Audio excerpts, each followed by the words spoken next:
This video is going to show you two ways to make collisions work in Star Logo Nova. So the first one you already know about. You know that under one of your breeds, you can have it on collision with other characters, you get a point, and delete Agent Calliope.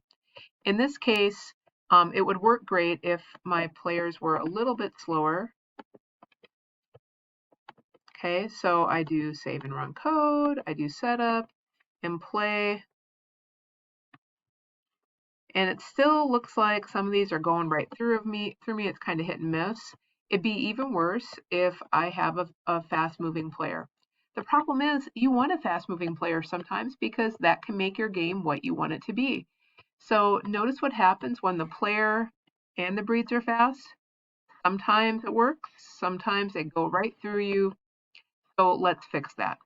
What we're going to do to fix it is we're going to delete this whole chunk and we are going to grab this. So what we have is an if block with another block inside that has a greater than or equal to. And then inside of that, we went in, we grabbed this count block, so other characters, and you can choose whatever number you want here, and you're probably going to want to experiment and tweak it. Then we have that same score box that we had before this whole block, set score data box to score data +1. And then we also want to add this.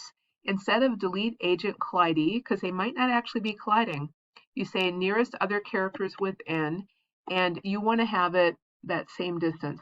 So that means that when one of those other characters hits you or comes close enough to be 5 steps within range of you, then you're going to get your point and that thing that got close to you will get deleted.